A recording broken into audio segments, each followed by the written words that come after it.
Good morning.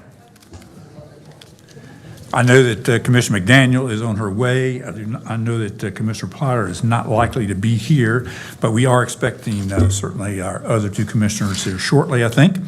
But we'd like to go ahead and get started because we have three fairly busy topics for today. And we were just talking to, our fourth topic was Mark Owens in the chamber, so we were just working out, no, you're good. We're going to do it later. But we sort of talked through that we want to make sure we had time for the first three options, and we were doing a little schedule. So I apologize for our tardiness in getting started. Pleasure to have a number of the members of the Winston-Salem Forsyth County School Board with us here today. And I'm not the greatest introducer, but I'll do my best to introduce them there. But we do have our chairman, Deanna Kaplan. Thank you, Deanna. I don't see Alex. Oh, he is. He's back in the back. I didn't see him when I was out there. Alex Bohannon is the vice chair. And we also have Susan Miller on the front. And we also have Richard Watts next. And we also have Sabrina Coons next. And we also have Travonia Gaither Brown. Very good. Brown Gaither, I apologize. I know Geneva well, and I should be saving Brown. I should be the first words out of my mouth. Thank you, Travonia. All right, I think we're ready to get started. So I'll call on our superintendent, Tricia McManus, and I think she'll be introducing Tommy a little bit. Yep. Good morning, everyone, and thank you so much for giving us time today to talk through our budget request for 24-25. Tommy Kranz is with me. He's going to be standing up here, and when we get to question and answers, we'll both probably tag team it. The presentation, I'm going to go quickly through some slides. It's a lot of slides. I know you all have it, and you'll have time to debrief after. But before we begin, and I know you already introduced our board, but I wanted to thank them. We've had a lengthy process, deep dive into very detailed budget items, and they have been instrumental in giving us recommendations and helping us prioritize what we needed to bring forth in our ask, what we needed to look for other ways to fund, and so they've been critical to this budget that we're bringing forward today. So thank you to them. And just thank you to our county. I know that you've been so supportive of our request. You have been just a partner in helping us think through many things over the years. And so we thank you all. We thank you all very much. And for being just as committed as we are to having the best teacher salaries in the state. And I know you are just as committed. So we are going to jump in and get started. Also, Tommy and his team have worked very hard. I mean, these numbers, we've been looking at numbers probably since January, like just weekly, making sure that we were on target when we came forth with this request for next year. So with that, we'll jump right in. I'm going to skip through the table of contents. You all have the book, again, that you'll be able to take through. We always start our request with our district vision and mission, which has not stayed. It's been in place. It has not changed. It's been in place for the last 4 years of our strategic plan. And we ground everything we do in making sure that all of our schools are engaged in high quality, relevant learning experiences. And so you'll see that throughout this request. It's also grounded in our strategic plan goals. But what we've done beyond that is we've taken all of our requests and all of our budget items and have put them into 5 investment priority areas. Obviously, these support the district and mission, and these support our strategic plan goals, but these are the areas that we are asking that we are asking for funding in within our budget, and that's core instruction, which obviously includes all things teaching and learning, all opportunities within our classrooms. Those are CTE classes. Those are just everything related to instruction and great instruction in our classrooms. Well-rounded education, that is all things that provide students with additional experiences so they feel connected to school. So that might be athletics, arts. That might be additional opportunities, field trips, things that get kids clubs. So all things that give students a well-rounded, not just academics, but all things education. Behavioral and mental health is a third category. And that includes all things that are, social workers, mentors, all things that help our students around behavioral and mental health. And then employee retention, that's where you'll see, different types of bonuses that might be in there, professional development, teacher leader opportunities, all things related to really attracting and retaining great employees.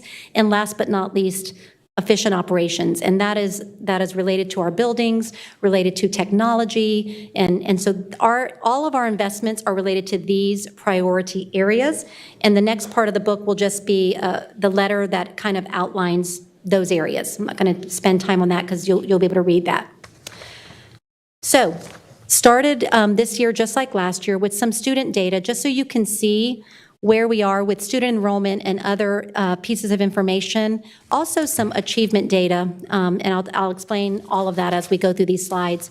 So you can see that right after the pandemic, we took a dip, and then 21, 22 went back up in enrollment. It's a little bit of a decrease as we went into this school year, but you can kind of see where our trends have been in close to the 52,000 range the last couple of years.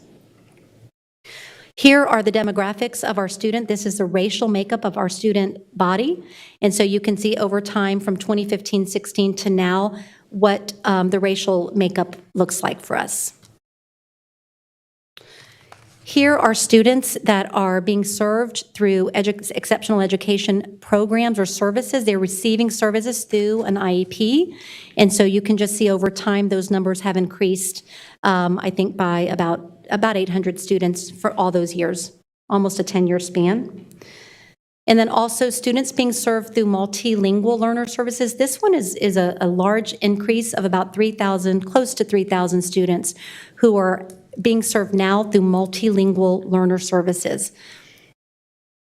All of this is just to show you over time where our investments need to go, and it's based on making sure that we are actually meeting the needs of our students, of all of our learners. You can see here with our economically disadvantaged percentages, we are having another increase. We put a note at the bottom of this to show you these percentages are defined by students deemed eligible for national school free and reduced lunch programs. And so those numbers, and this also, so we have also increased the number of schools that receive free breakfast and lunch, which is CEP. We this year have 64, and next year we'll be at 69 of our 81 schools that all students receive free breakfast and lunch. And again, these numbers, I know that was asked last year, these numbers come from students that actually apply, that receive, their families receive federal assistance or government assistance in a multitude of ways. And so that's where these numbers come from. And so we receive those numbers from the state, and then those numbers then are how CEP schools are identified. So I think this is just to show that we continue to increase in our percentages of students that are eligible. Now I'm going to get into a little bit of our data, and this is because what I want to show is that we know that we took dips after the pandemic. 2019 data is pre-pandemic.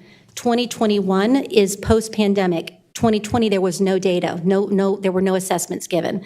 So if you start to look at our data, we are on a path to recovery.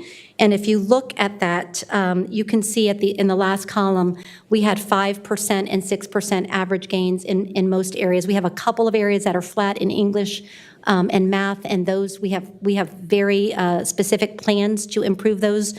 But this is just showing we are on this upward movement, and you can see that with graduation rate, which last year we did celebrate the highest graduation rates that we've had. So again, we're moving in an improved direction here. It's about continuous improvement. This is chronic absenteeism data, which the blue bars are showing students with no attendance issues based on this definition of chronic absenteeism. So in 18-19, before the pandemic, 81% of students really did not have any attendance issues. They were in school 90% of the time, which is what that means. If you can see, that dipped, but over the last 3 years, we are bringing that up. And I will tell you that our social workers, our CARES team members, there have been these have been important roles in really shifting how we think about attendance. And I can talk about that more a little bit later. So again, we're moving in the right direction.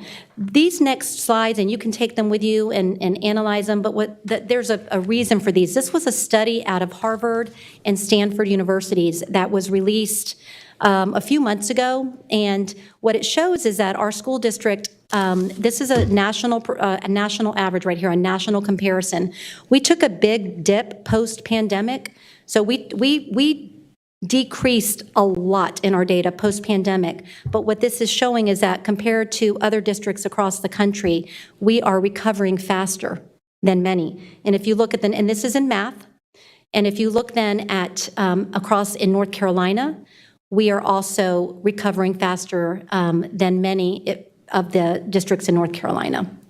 If you look at reading, this shows you where we are in our recovery, post-pandemic recovery, and what it's showing in these numbers is that last school year was that year that really pushed us in our recovery. And there are reasons for that, and I'll explain that in our ask for this year. And then this shows how we compared to other districts in the state. Now, these next two charts are going to show you, I kept bubbles, but I kept the bubble charts because these charts can be very confusing. But what we did was we actually just did North Carolina districts and put the names of the districts. So this shows you in math where we actually sit with recovery. We're at the top in math for recovery, post-pandemic recovery. And in this next one, you can see where we fit. We are at the top and put recovery with reading. So the dot shows where we fell compared to other districts in North Carolina. So we are proud of the work we've done. And I will tell you, the ESSER funding that we received to get to that place with our data, to be at the top of recovery, was critical to that. And so in just a minute, we'll talk more about that, but I think it's important to know that all the things that we did during that time to support schools, to give them resources they need, are an instrumental part of why that recovery has happened like that. Here is some staff data. You can see our positions funded. We are in 23-24, we funded less. The spike in positions was really because of ESSER. We know that it's people, not programs, that really help make the biggest difference. And so we did add people with ESSER, knowing that we would have to reduce those numbers post-ESSER. And so you can see where we are in 23-24, and you'll probably see for next year a few more reductions. Here is our years of experience by teacher. I think what's exciting about this is that 3,000 of our 4,300 teachers, over 3,000, have 6 to 30 years of experience. I think of course, we always want to attract new teachers. As people decide to retire, we need to attract new teachers, but it's very important to us that we retain our experienced teachers.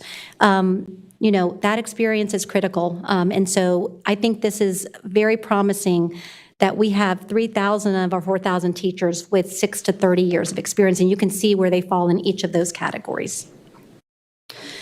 So funding sources and uses, we include this every year, and so this is not new, but it kind of shows you where we sit with our different funding sources. And so this first one, I don't know where the S went on that state public school. Not sure where that S went, but that should say state. But you can see where we get what percent of our funds are state funds versus local versus federal. And so that's what that slide is showing. Some of the expense descriptions that make up those items within that slide.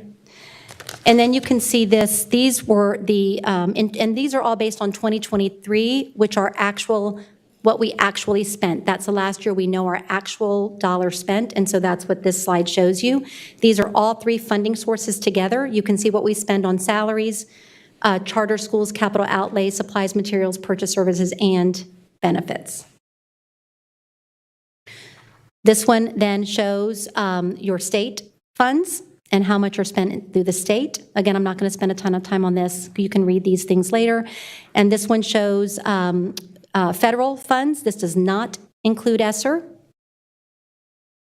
And then you can see in the last 3 years, we had these $195 million of ESSER 2 and 3. You heard when I came in a few years ago that we received $215 million. That would have been with ESSERs 1, 2, and 3. But you can see in 2 and 3, $195 million is what, as we go into next school year, we will no longer have at our fingertips. But we've planned for that. We planned ahead knowing that those dollars were going to be here for 3 years. This slide shows what we get now, so you know what we get in Title I, Title II, Title IV. We put this slide in here because when you think about how do you fund your priorities? We're not just talking about local dollars. We're talking about state dollars. We're talking about grant dollars. We're talking about Title I, Title II, Title IV. We're talking about all these different funding sources. And so we did not approach this as Esther's going away, let's come to our county and put it all on local. That is not how we approach this. We looked at every single revenue source or budget source that we had, and we figured out how can we pick that up? What is working the most, and how can we continue doing that? And so I'll just give you an example of that. You know, our graduation rates have increased. Graduation coaches were a big part of that. So schools like that is being picked back up. Schools that have Title I are picking those roles up, many of them with Title I funds. So when something was working, we might not have been able to come forward and say, we want to keep all this. We know we couldn't have done that. But there were other ways that schools would be able to keep some of those resources. So this is just showing you the impact of federal funding. And then you've got our local. This shows you again our local dollars and where we spend our money in local dollars. The one that says transfers is the charter school line. And then again, the money that, so when you think about salaries, when you think about charter schools, utilities, custodial, maintenance, all that, and then employee benefits, you really only free up about $10 million that's there to make decisions. And so we knew going into this budget, if we were going to find other funds within the local dollars, we had to do something different. And there's one section of this that I'm going to show you some of the things that we've done to manage our funds so we could free up more dollars to do some of the things we wanted to do. So it would have been easy to come forward today and say, we need $80 million. We knew that would not go well, probably. And so we basically are going to show you what we did to try to absorb some things and what we actually absorbed within our own management of the funds so that we could come forward with a modest request today. All right, so that's another slide that shows that, the local fund expense.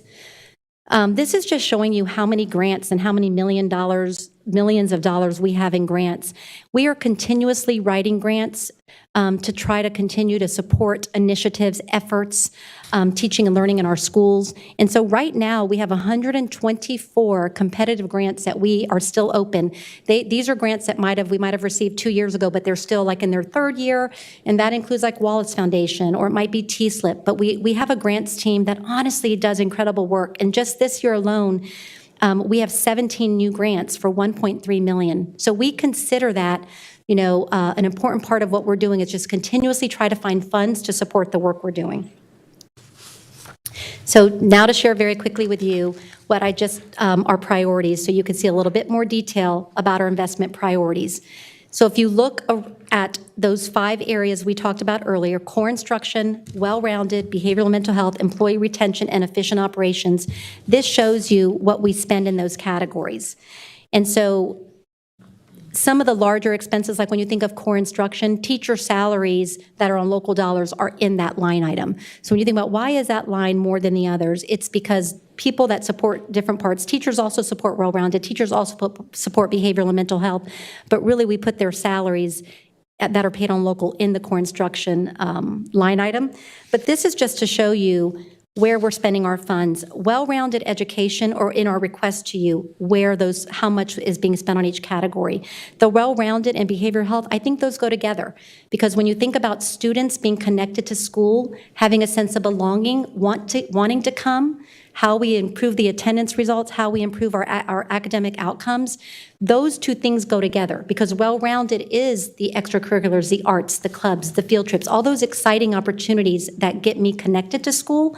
And then behavioral and mental health are really specific around exactly what that says. Behavioral health, mental health, which comes in the forms of social workers that are licensed therapists, counselors, mentors, all of those things. So this is just a breakdown. And if you look at the next 2 slides, they break them down even more just to show you what some of those things are in our request, and that we are supporting with local funds. And so if you look at, I'll give you an example, behavioral and mental health, you can see that in our request, we've asked for additional social workers and additional nurses. If you look to the right of that in non-personnel, we have counseling services, student mentoring programs. We've got contracted services for students with 504 plans. There's a lot that has gone into this budget that you won't see in the request, but we wanted you to see how we spend the local dollars. You can see that with employee retention and efficient operations as well. If you look at employee retention, we've obviously asked for more money this year. You'll see that in our ask. But we also do a lot around non-personnel that costs money, like professional development, support for new teachers. We have some programs, grow your own programs, that are really getting us some great talent into our schools, like our teacher residency program. We're one of 3 districts that is able to license our own teachers in the state. We qualified for that. That costs money to do that because it's professional development, but it keeps them from having to pay the amount you have to pay to get this done at the university level. So all of these things are part of our local budget request. Interrupt you with a real quick question. Yes. On the footnote for all of these charts, are these FY24 numbers? They're not, because I'm trying to understand, Yeah. maybe approximated for 24-25 projections, so are these 24-25? These are part of everything in our budget that is part of our 24-25 budget request. So these are numbers that reflect 24-25? Yes. Right, Tommy? They're projections, Starting in this yes. section, going back. All right, and Yes. starting in debt service is not at all in here, I take it? No, sir. Okay, all right. All right, so moving on. So this is the last section before I get into our request, and this is where I wanted you to see where we have freed up dollars to be able to do some of the things that we've needed to do that we did not have to put in our budget request. And so some of those, vacancies, now our goal would be to fill them all. But Tommy has looked historically and has been conservative in this number. But basically, we've over time have had some vacancies that have resulted in money for the district that you can then reallocate to other things. And we'll talk about what that looks like. Interest and income, fines and forfeitures, these are all indirect cost revenue at the total of about $8 million. These are also part of for next school year. So these are the projections. Now, the numbers, if all of our vacancies get filled, which is we're hopeful for that, our trend does not show that will happen because you have vacancies in every area. You've got child nutrition, you've got bus drivers. We're not talking just about teacher vacancies. We're talking about across the board vacancies of a large school system. So if you look then at central office eliminations, we over time have been making reductions in these positions, and we're not doing that by having people lose their jobs. We're doing this through attrition, and so these positions were positions that were on this past school year's budget, which will not be on next year's budget request. So we have freed up $1.2 million in those positions, and we're going to continue to do that as we think about freeing up dollars to do things that are most impactful to our students. So these are savings. This is savings from management of dollars, and this is where Tommy is able to do this. Looking at where are people being paid, where are our most expensive people being paid, least expensive, and so his management of the funds and decision-making on a daily basis has allowed him to free up about $2 million. So with that, we have been able to free up, as we think about going into next school year, and again, these are all projections, it's about $11 million. So had we not done that, we would have needed to ask for more, but this has been an important part of what we're doing. So what are we doing with some of those dollars? Last school year, we added a transformation bonus. We have tiered our schools into tier 3, 2, 1. Schools that need the greatest support are in tier 3. And those are schools that we give additional funding to. We have a tiered system of support. Well, those teachers receive bonuses to go to those schools, those teachers and leaders. And so that was $3.9 million. That is something we've taken on ourselves and did not add that to our ask. We have contract increases with our SRO this year, and we're not asking more for that. We're going to be able to actually cover that, absorb that. Substitute cost. That is something that we spend a lot of money on based on absence. The state does give us some dollars. We are able to put some on federal dollars. So if a teacher is paid out of Title I, you can put their substitute costs on Title I. But in general, we spend about $4 million on substitute cost, really out of local dollars. Classified local service longevity. This is what we did last year to address compression with our classified employees. It was a first part of getting them addressing some of their issues around compression. So we have absorbed that into the budget.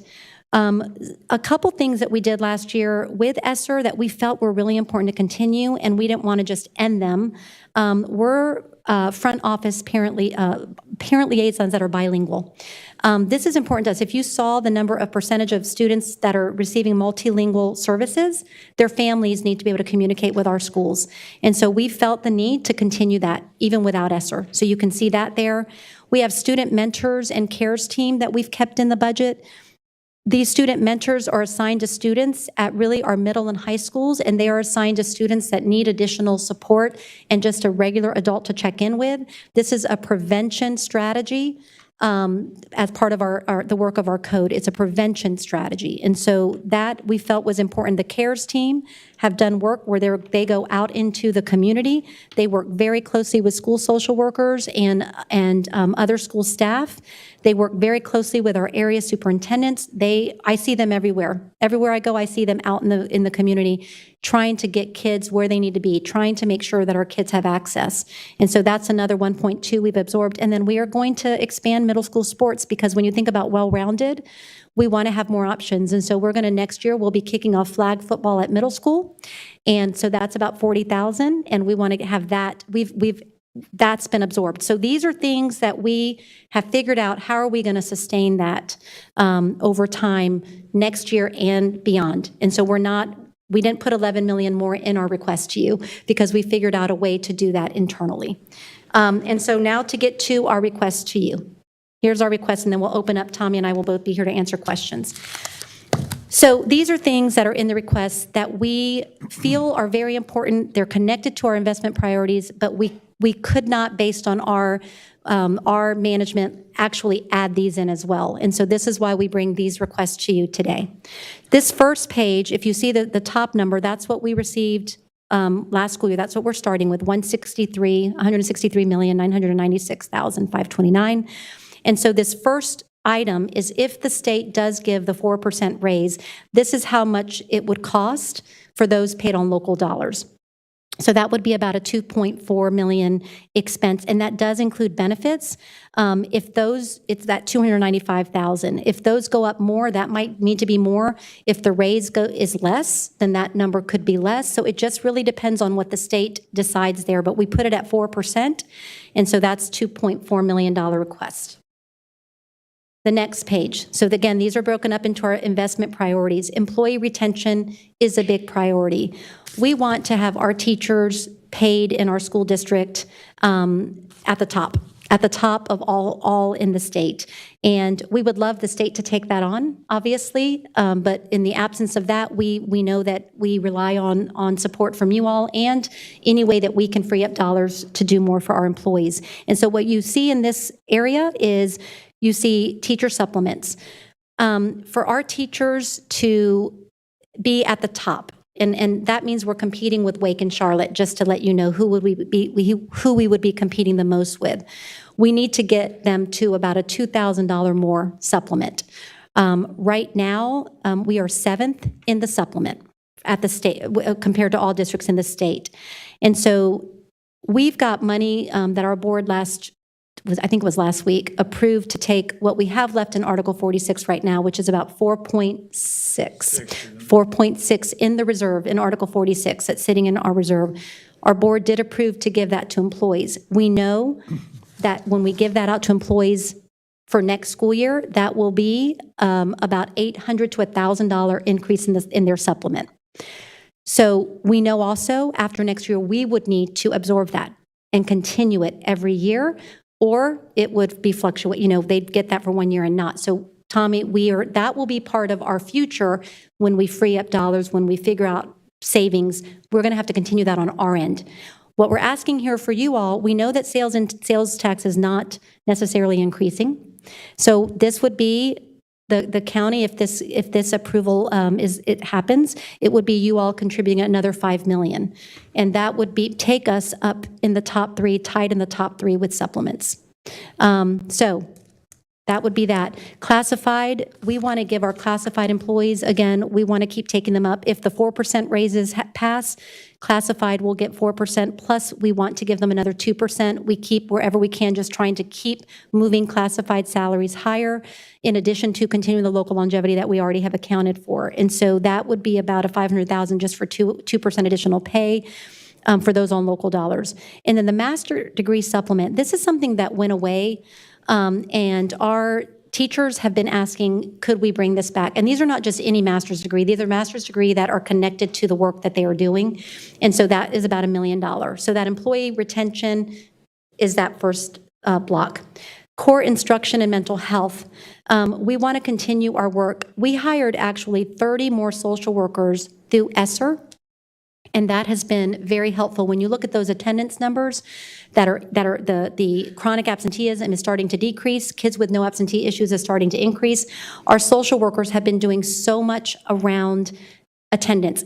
And I'm not talking about from a punitive standpoint. I'm not talking about a child's absent and now you do something with a court system. We're talking about intervention. We're talking about meeting with families. We're talking about a campaign, attendance campaign to get kids in school. There's a lot to that. They've been instrumental in that. Some schools have been able to, they've requested to use Title I funds to get a social worker full-time or to pay for additional social work. So this request of 10 would be very impactful. Between that and those that have used other funds or even trade-in of positions to keep a social worker would get us closer to that 30 that we stopped with due to ESSER. And then the nurses, I know that we partner with the health department for nurses. Last year with ESSER, or the last 3 years, we were able to hire 5 more. And like lowering the ratio of nurses to school is really important. And I'm sure that in the county's budget, if that's already going to be included and we can keep lowering that ratio, that would be awesome. And then pre-K. So pre-K, we've at the ending of Project Impact, we had to figure out how to continue supporting pre-K classrooms. This supports about 11 classrooms. We are taking on other classrooms with Title I, but we also need additional support for those 11 more classrooms to be able to fund pre-K. So that's 1.3. Efficient operations and safety, the 2.7 is for custodial services. And we've been, for a period of time, we've been using contracted services. And our buildings, those services, and I'm not sure if you all use contracted services or not, but contracted services have not, they have been problematic over time as far as the quality and the cleanliness. And so we've even changed services, and it still continue. They're getting better, but it continues to be, we've put a lot of measures in place to get the buildings up to standard. And we have a standard of expectation, and we are working with the organization that we have now to get up to standard. But this 2.7 is there because we have an outpouring of people that would love us to bring these services back in-house. And to do that, it would cost, for half of the year, it would cost 2.7. We know that's an expense, but if we were to go back to in-house services, the total amount of that would be about $4 million more a year. So this is for half the year because we have our current contract till December.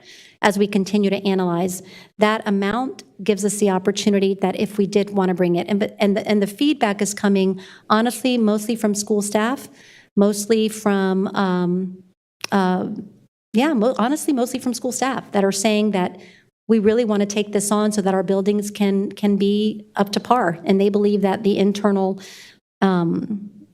services would allow that to happen if they were our own employees. So that's that amount. And then bus and school radio upgrade. Our buses, radios right now are, they need a complete overhaul and upgrade. It's a safety issue. There are times that we cannot hear, like our bus, where the bus drivers are calling into on the radios, where the radios are calling bus drivers, you can't hear sometimes, and it is a safety concern, and that is a large expense. Again, we're looking for grant funding for that, but in the event, it would cost us $1.7 million to change the radios on our buses. So all of those things related to our investment priorities are a total of an additional request of $20,148,036 for a total request going into 24-25 of $184 million. So with that, as you all know, that's why we're requesting these funds. That is why we're requesting these funds. But we will open up now for questions. And Tommy, is there anything I left out, Tommy, No, ma'am. that you want to make sure to say. So now we'll open up for questions. You ready? Yes. This is the first time that we've looked at this today. But Yes. good presentation, and I do want to say, and Ms. McManus can attest, I sent her an email almost, back when the test scores came out. Read an article in the Charlotte Observer, gave a great chart of some of the comparisons, and the 6%, basically the other urban districts in this state basically increased, they grew by about 3% in student performance in reading and math.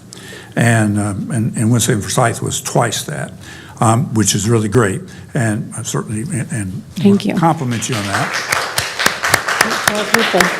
We have great people. I do, as I've also indicated to her, is that was a measure of growth, and now to grow on top of growth, statistically, expectations probably, even with great performance, will not be at that level to go on. But if it, that's hitting a home run. If you can get two, that's great. It'll be the second one that got a different pitcher, different rules in this one. But that's really good, and that's great.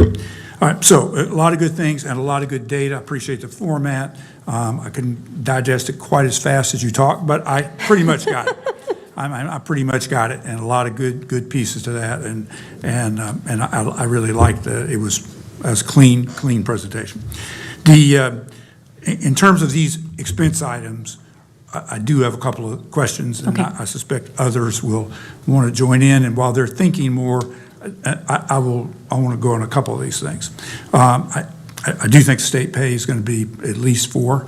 Been a lot of, I actually had some conversations with some other folks about that, and could be more, and I understand the issue on that. Your item that's in that list of increase in taxes and benefits costs due to change in rate, one thing I do know is that the retirement match for the first time in I think it's 22 years. We went through this crazy hiatus in the mini recession of 2000, 2001, where the state match and retirement went to 0 for everyone, state and locals. That's a little hard to imagine, but it has increased every year since that point. And then actually, this is the first year it actually declined. First year in 22, it declined about 1%. It was about 0.96% on that number. So in your budget, that's a fair amount of money. And so I'm curious what this $295,000 increase is, where that came from. From that is at the time we prepared the budget, we didn't have any kind of information like you're giving me right now. So the growth that took place last year on the retirement of 0.5, we did the exact same. The same thing with the growth in the health insurance. And so based on last year's presentations and the discussions we had, I broke down the cost so that if the retirement didn't go up, or like you're talking where they're going to eliminate it, then it would be, that number goes down pretty much to almost 0.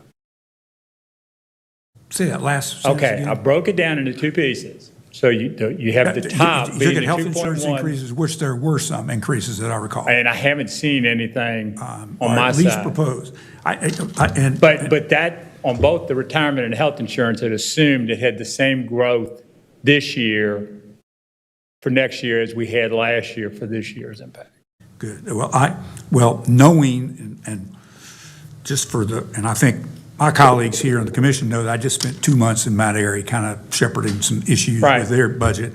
That's why I knew it went down 0.96, because went through this present preparation for them.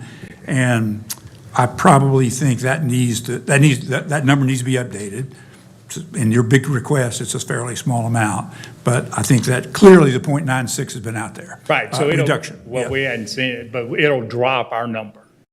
But it will drop, the 295 will be obviously lower. That's why I asked the We'll question. fix All right. that. We'll fix That's that. why the question got asked. Yeah. We'll fix it. Yeah. The other, and I appreciate your commitment to teacher salary. I think it's an issue, and we can talk more in some other ways about that. But I do want to talk some about and I appreciate your value in nurses and social workers. I would like to know of those 15 positions, basically, how many of those were funded with ESSER last year? I'm assuming all of them. Correct. All of them were. Right.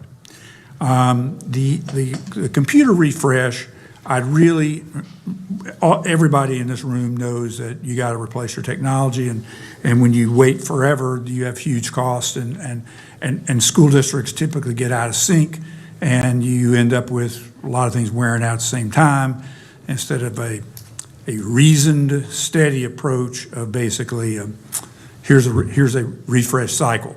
Yes. I'm curious what your refresh cycle might be, and whether this is part of that, or is this catch up or whatever, because that's a fairly large increase on top of what I'm sure you already have in some regard.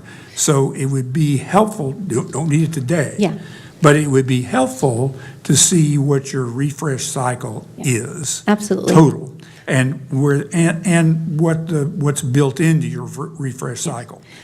Because there is a lot of technology, and it changes every day.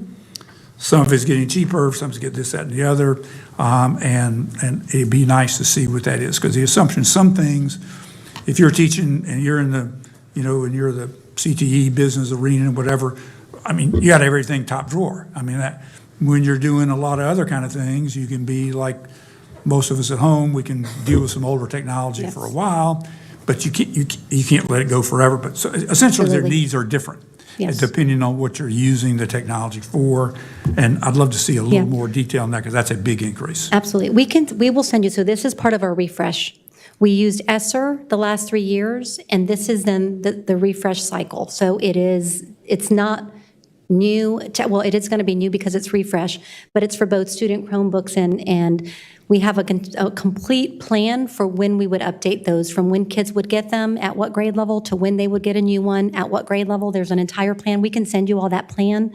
But this $4 million is for student and staff, and it is part of the refresh cycle. Yeah, and it may be something for consideration that the refresh cycle, in the post-ESSER world is longer period of time. May have to be longer. We actually, may have to be different. Yeah, this number was actually higher, and Kevin, we said, let's go a year longer, or 2 years longer before things are not dying, but we can just push the envelope a little bit. And so this number came down from our original number of what the refresh should be. But we will get you guys, we'll send a separate PowerPoint that shows you our refresh cycle. Again, if we don't get that funding and we can't find that funding, we're going to have to extend by 1 more year or something. But the refresh is really important for our employees to have machines that are working and our students to have Chromebooks that are working. So we'll get that to you. Right. In the pre-K part, I do want to ask a little bit about Project Impact. If my memory serves me correctly, Project Impact never funded an actual classroom. It funded a lot of pre-school, before school started, particularly for 4-year-olds, getting kind of this boot camp to get them ready. That was one of the efforts. And a fair amount of training, as I recall, in fact, a lot, I think. And I'm curious about, we've had a lot of discussion at this level. About the pre-K was a big ARPA project with through Smart Start. You're very aware of that, and needless to say, very important issue. I'm kind of curious. I'm more. It's kind of. I probably don't. I'm just. Yes. From what I know, I'd say that's not an impact replacement. The question is, if it's 11 classrooms, in addition to what you already have, and again, if this is an ESSER replace, it'd be nice to know that too. But because I think that is, it's important, and there is this, this huge matrix, if you will, of who's funding pre-K. Yes. As a part of it. So I'd probably like to know more about that, and that gets into some bigger issues community-wide. It gets into how many seats are available, how many. There's no doubt about it. The state, they've done a better job, but they need to be pressed. If you don't request slots, which are the state-funded NC pre-K slots, which you all in fact got to house and use. If you got the space for them, those requests need to be made, because what I learned getting into this is that there are some reasons why our numbers are a low percentage at the state level, and one of those reasons, not the most important, but one of those, we weren't requesting the slots. And if you don't get them, if you don't request them, you don't get them.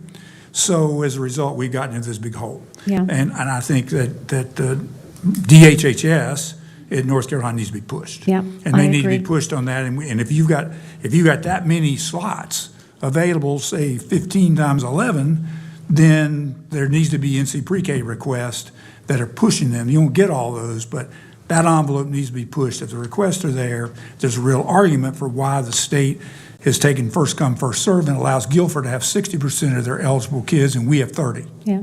There's no excuse in that from the state level. Yeah, I think And- part of ours, Dr. Martin, too, is we've been working to get all of ours licensed, because that is another, like your facilities Yep. up to par, and so we've been doing that so we can request those seats. That has been part of the problem, that not all of our classrooms have been licensed, and so we are also doing that at the same time so that we can request those seats.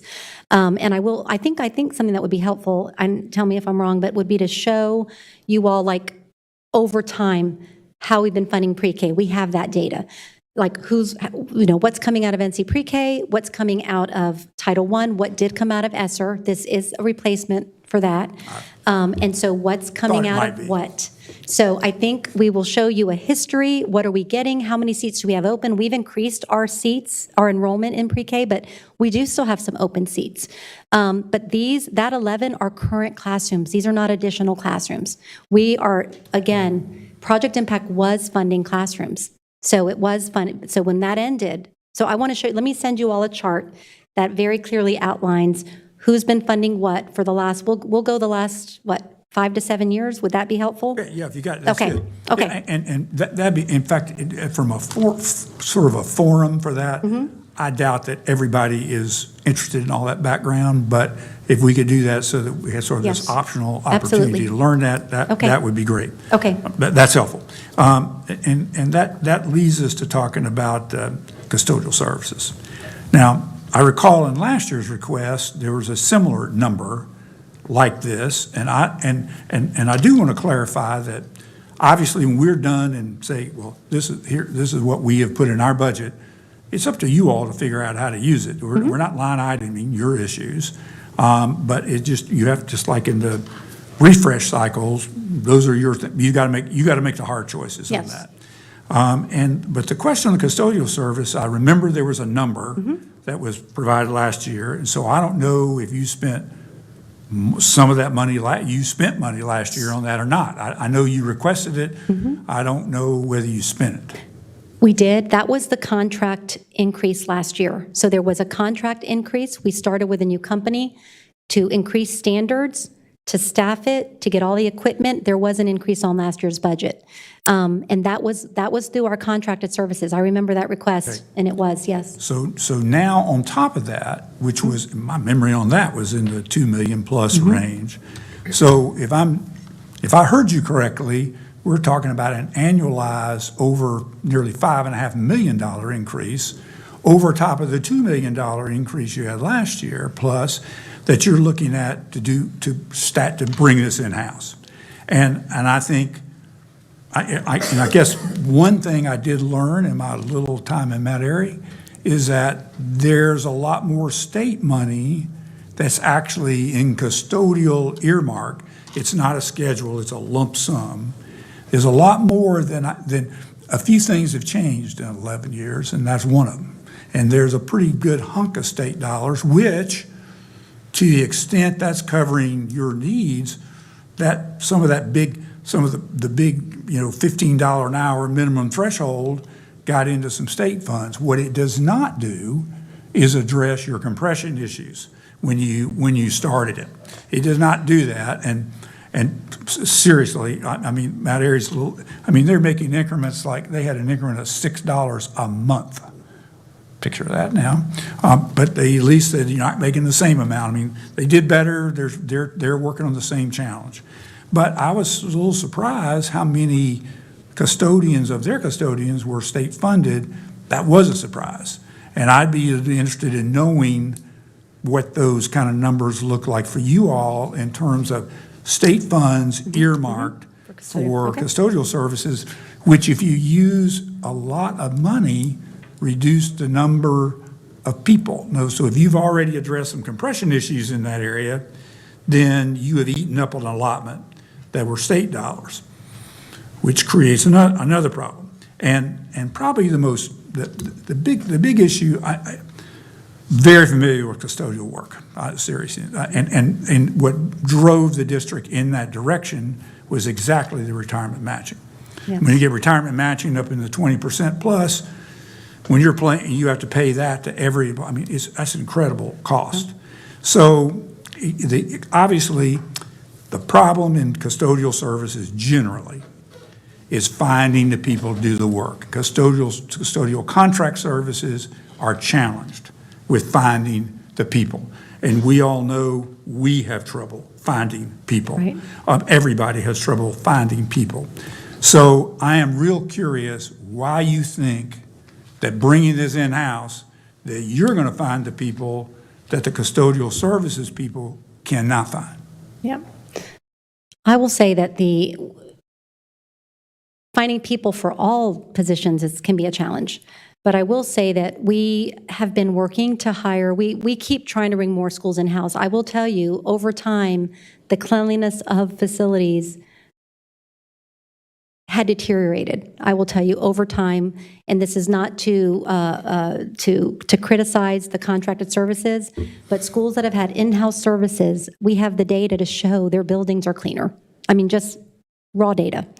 When you look at the standard set. So what we're trying to do is, as we think about our students and our staff, and they're saying we are not up to par, and we are working with our contracted services to continue to improve the services, but it is still not up to par. We do believe bringing in-house services would be a great answer. And I know that the benefits are more, and there's so many, but that is what the employees themselves are saying. We would love to come work for the school district. We know it's a bigger cost. It's not what we asked for last year. The total amount more a year would be 4.6? I don't know why that number's in my brain from Justin in our presentations. It's not 5 million. It's like 4 point something. So this would be, actually that shows that it would be 5 million because of 2.7 on an annual basis. So that would be, there wouldn't be something more than that. It would be an annual basis of 5 point whatever million you just said. But that would be to bring all those employees in-house. To answer your question about could we find the employees, so we bought about 8 to 10 more schools in-house, some of our tier 3 schools that we really needed to prioritize the cleaning. And the schools, again, have been asking, can we please use our own custodians? When we have our own custodians, the building looks different. I think part of it's ownership. And we have some, don't get me wrong, we have some great custodians that are doing great work with our contracted company. And so we would hope, honestly, if this happens, that some of those would want to come on board with us and we would hire more. We are at community events all over the place.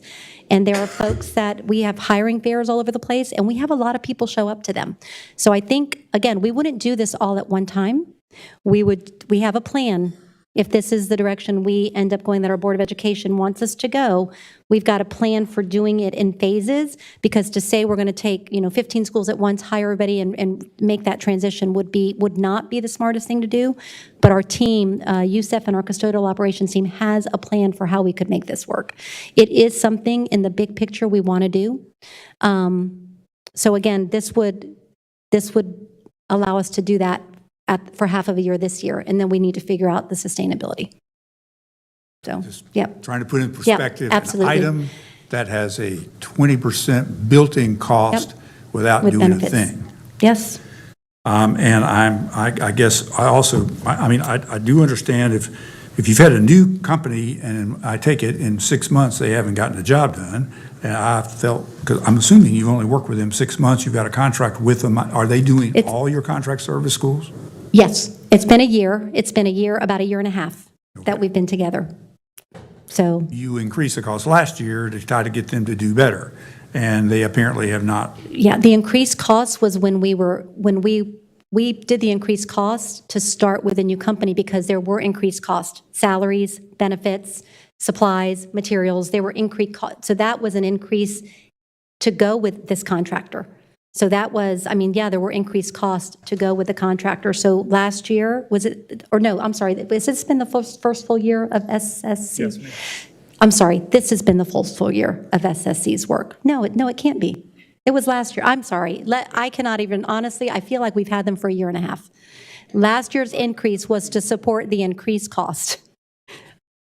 What? Two budget cycles. Come in. No, you're thinking of the two budget Fudging this up a little bit. Oh, no, here. ma'am, What- you're thinking in the two budget cycles. Two budget, okay. Whereas the contract has been a year. That's right. Their contract is not July. I'm always thinking our fiscal year, July 1 to June 30. Their fiscal year with this contract is, like, we don't do them July 1. Is it a They're more December? calendar type. Yeah, count, that's contract basis. that's why I'm getting confused here. But yeah, so it would be a larger expense. We know that. We've had to weigh quality and cleanliness for knowing this would cost more for us to achieve that. Yeah. And those are decisions that are up for you all to make Yes, with the yes. resources available. Okay, understood. Just making a couple of points there. Last question, I'm done, is with the bus school radio upgrade. Yes.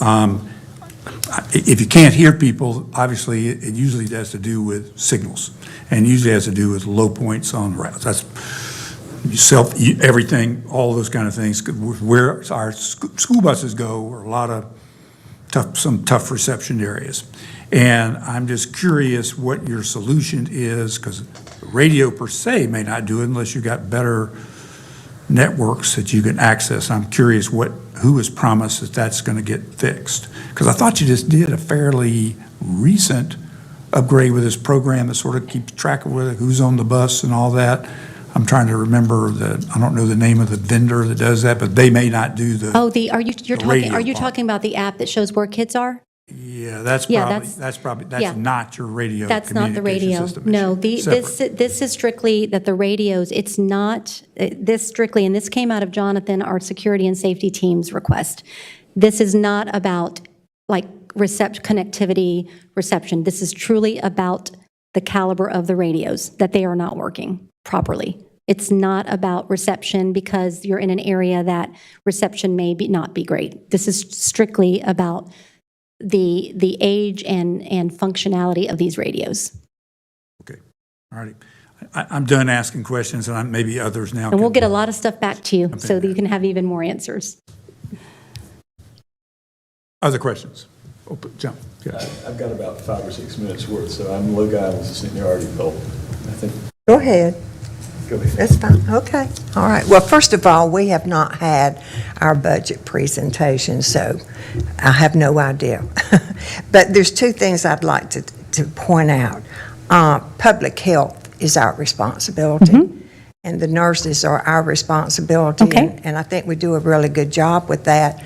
Health and Human Services Board has requested additional nurses, so I think we can delete that.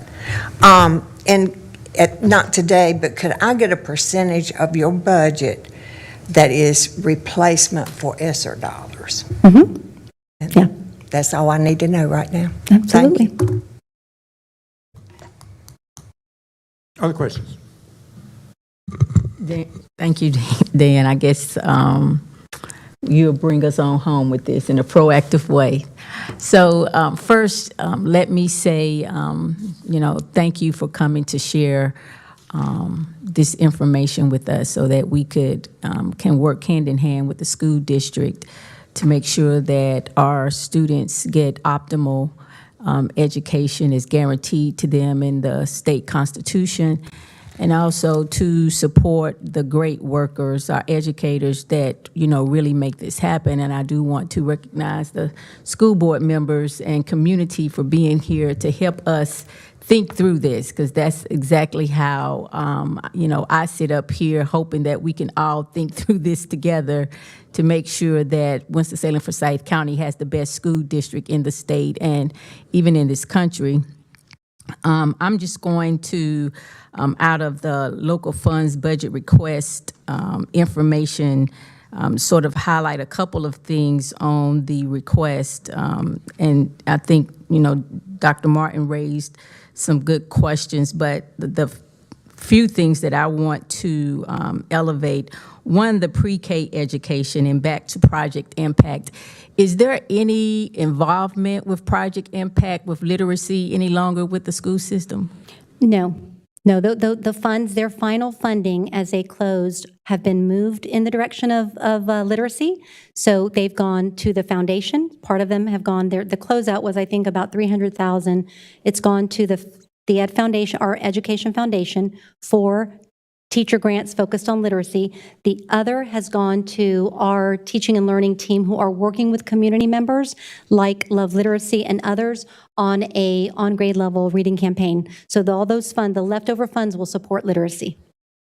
Okay, because to my recollection, Project Impact did support some of the pre-K classes at one point. And obviously, if you're talking about literacy, if you're not talking about pre-K, why are you talking about it? Yeah. So I would have assumed that the Project Impact, if they were still viable, would be a great asset to leverage to try to meet the needs. But I didn't know how, because I thought it was a $20 million commitment. Yeah. And They have sunsetted at the end of last school year. So the Project Impact Board has ended. And it was a big investment in the beginning, and that was used over time, and it was used for many things, but pre-K was one of those things, and supporting literacy efforts. okay, thank you. So then the other question to kind of piggyback off of Vice Chair Wisenhunt with the additional 5 nurses and 10 social workers, I do hope that somehow the county and the school district can, synchronize on that effort so that, we can alleviate some of the burden on your side and, just to work in that collaborative spirit. But I would be interested to know how we are leveraging the telehealth component that I think Representative Lambert was key in trying to make sure Forsyth County was able to sort of pilot. Yeah.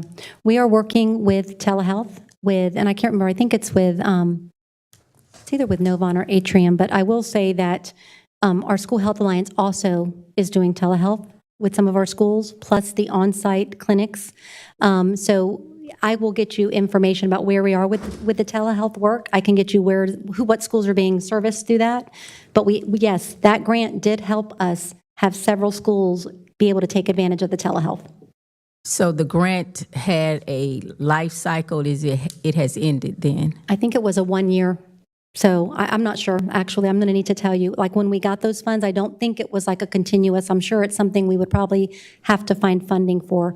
But I will get you feedback on that. I'll get you information on that. Yeah, because I would think that if telehealth can help to also support the need for the 5 nurses, at least in some of the schools, and I know that it wouldn't be absolutely what we want by way of the 5 nurses, but I think at the end of the day, we're talking about something that can support the health issues that go on day to day in our schools, that if telehealth is at least still available, I would definitely, and I'm sure Dr. Martin, we would call, Representative Lambert and say, can we get that grant extended or get a chance to continue it with, in Forsyth County. The other piece I wanted to highlight is the master degree supplement. So, of course, everyone knows that the state for years supported the master degree supplement. So I applaud you guys for trying to take on a lift that, we have been advocating for the state to return. But nevertheless, if the state doesn't do it, then we have to try to take up, some creative ways to do what we know makes a difference as it relates to getting the best educators to, of course, serve our students. And so I was wondering that, in light of maybe we don't hit the mark, what is another way to try to meet the master degree supplement request? Have you all thought of maybe a merit-based kind of initiative. So, in other words, you have this tiered system. At tier 3, you know that those are the schools that need the most highly qualified, most experienced. And maybe if the the master degree supplement was paid on, oh, if you want this supplement, you have to consider working in a tier 3 school at so many years in order for us to continue the projection of academic success out maneuvering everybody in the state. And as Dr. Martin put it, we do a second home run because there is no osmosis consideration around how that happens. You have to have your most qualified, your most experienced teachers in those schools that need them the most. So when you show the documentation around, we do have a great experienced group of teachers, 6 to 30 years, but the question is, where are they? Mm-hmm. And I know that in looking at past data, a lot of those teachers are not in the schools that are at tier 3. You have most of the ones that are least experienced. So you may be able to sort of, utilize a pool strategy to leverage the master pay piece. And it may not be exactly how you want it, but we may be able to say in Winston-Salem, Forsyth County, we do offer master pay, but it is based on, a merit kind of scenario because it's hard to fund it just right out. Yep. And so I would kind of maybe look at the data around where would your master teachers with great experience go, where's the need in our district, and sort of try to maybe forecast what that expense would look like. I know, again, I would prefer just to give it all to the master pay because I was one of those teachers and I wanted my master pay from the state. It made a difference. I get it, Jenny. I see it. But, we're at the table of negotiation and compromise, and we may not get exactly what we want, but I want us to kind of think, out of the box to get us as close as we can. And I do think that low-hanging fruit of the classified additional 2% pay of $500,000, I truly hope that we can at least, figure that out here on the commissioners, because I know that is long overdue, and I don't know. I know Dudley is thinking about his day in the sun with retirement, but he is a master of helping us to figure out, our budget. But I do think that the classified additional 2% pay would be such a great win for our community to make that happen. So, I again, to the community, help us to think through that. But I think there was maybe one more thing. Oh, the refresh.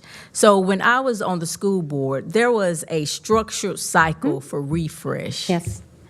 And therefore, we're on the cycle right now where it's time. Yes. So, and just so happened, it comes in with this.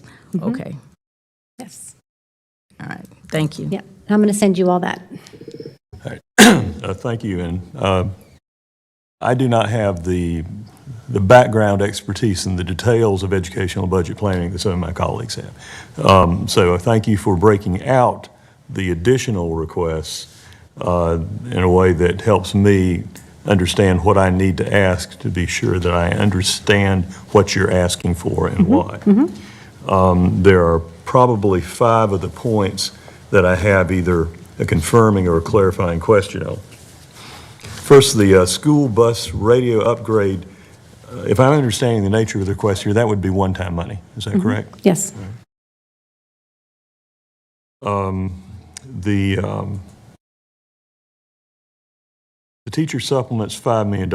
As I understand from newspaper coverage, that was a judgment call made by the majority of the board and would involve using the total reserve balance.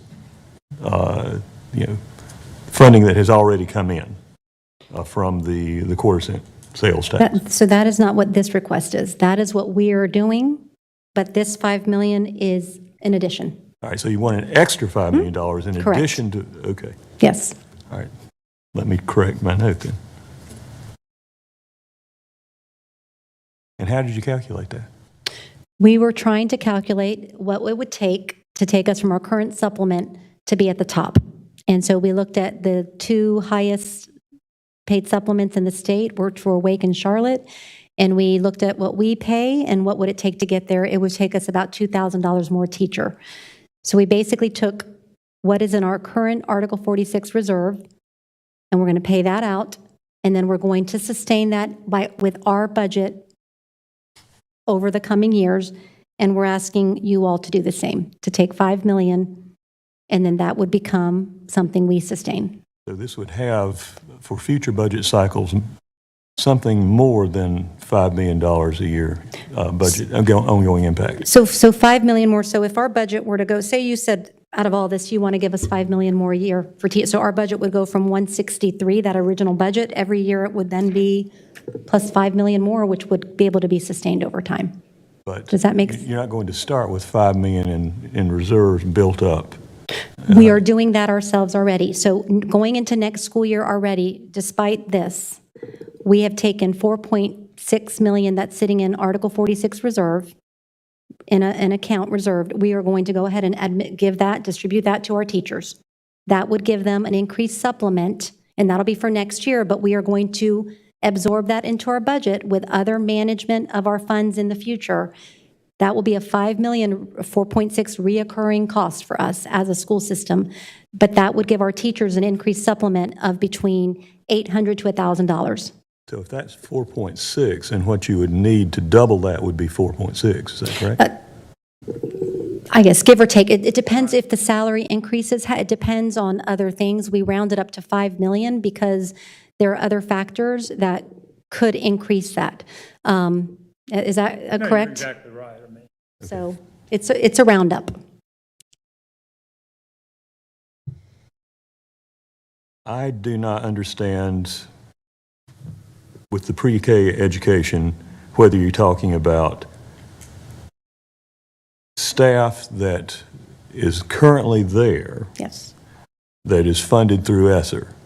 So those, are you talking about 11 classrooms that are currently staffed and operating? Yes. Okay. Correct.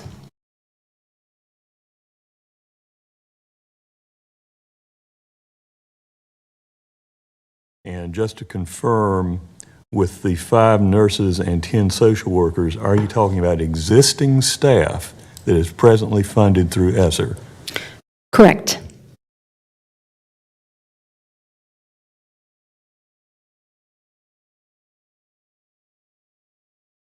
Finally, the classified additional 2% pay.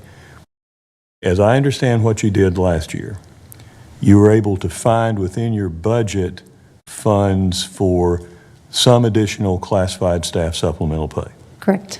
But you did not, and therefore you never took advantage of the $1 million that we set aside. And so as I understand it, that $1 million is still there. Is that correct, Dudley?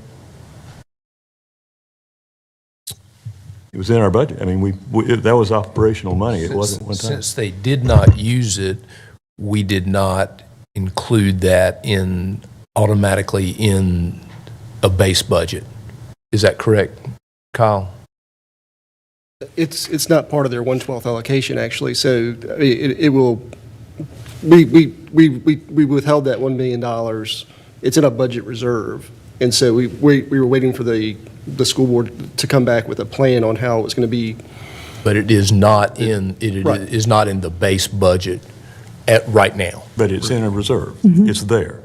It's in the current year's budget, yeah. But it's also conditional, as a year ago, conditional upon a market survey, classified employees, and we don't have that yet. Yes. And honestly, we do want to access those funds with a market rate study, bringing back not the study, bringing back the actual what we would do with the $1 million. We should be at the point that we're able to bring that back in the very near future. 2020 as a kickoff point, and then going forward, yeah. Yeah. Compared So, to other yeah. counties and school systems. So, but We're going to have a market, the market, let's get chicken and egg, market rate survey Right, first. chicken, right, correct. Right. Right, Which yes, we will so- see. Right, and we've seen your market studies that we have access to that have shown, to compare to, when we have similar roles within our district and the county. So Tommy has looked at all of that, so we will be bringing that forward so that we can access that million, hopefully, if you approve that. We still would like to be able to do that, so this would be the local longevity, the 500,000, and then with that market study, that million would go back into classified as well. So we are still wanting to access those dollars. well, my inquiry is whether, if the $1 million is in reserve, why you wouldn't have potentially 2 years' worth of this additional 2% pay if you justify through the information that we requested for the ask last year. And as I understand it, that money is available, can be accessed. It's set aside in a $1 million reserve, so it could provide 2 years' worth of your estimated additional pay here. Well, so the difference is, this is a flat, I mean, you could do that, but this is a flat 2% across the board for all of our classified employees, every category. The market study would be a different approach that would show, like, just for an HVAC worker, what is the market rate for that person and where do we need to make increases of that? This 2% would just give all of them a flat increase of 2% pay. So I know what you're saying, like, if we have $1 million sitting there, but there are two different intentions Two between different those dollars. approaches. Yeah. But what was the across-the-board increase in classified pay last year? 6%, right? 6%, I believe. On average, And then there were a couple of groups that got 8%, actually, and those were bus drivers, bus mechanics. I think those were the two. All right. And maintenance. So that was good. Yeah, that was a good increase. Again, we're talking about employees. The reason we want to keep making these increases, or these are employees that are not paid at the highest rates of pay. And so, like, a 2% is not, 6% last year, 2% this year. Every time we can just keep adding to that, we'll continue to increase their bottom line for all of them. All right. Just want to make sure I understand. Yeah. So what you're requesting would be 2% on top of the 6 to 8% last year? Yes. And in addition to what you anticipate requesting For the market rate. through the market rate incentive? Yes, All right. Thank you. thank you. Other questions? The only question that I have, thank you, Tricia, for Thank you. this presentation today. It's very clear, very clarifying for me. The only question that I have is relative to the funding formula. Was this calculated into this budget? The Where are we county with the funding formula? Yeah, where are we with our funding formula? Yeah, we've moved away from that Okay. from history. So I these are mean, just numbers. we can calculate it and share it as a baseline as we discuss it with you, but we are back. And we did that last year. Yeah, and we are back looking really kind of zero base on Okay, their so budget. yeah. And they presented it in that way, and so the way they presented it was very helpful. And really, we met twice in pretty detailed sessions with them and dove pretty deep into it. So we've got a pretty good handle that, and I do feel like we can make a manager's recommended budget absent the formula based on what we learned, so. Okay, that's fair. Thank you. I wanted to make a comment. I need your math mind up here, Kami, real quick. But to answer, Commissioner Wisenhut, to answer your question, on this actual request, what was pre-funded with ESSER was the 1.2 million social workers and nurses, the computer refresh at 4.1, and the pre-K. So that's a total of 6.6. So when you think of that, the overall ESSER was 215 million. So now, when you look at our budget and what we were able to absorb by freeing up dollars, there were a few items I showed you there that we've absorbed, like mentors. So when you want to know the overall percent, do you want to know of this request or including things that we also figured a way to fund through our local dollars? Yes.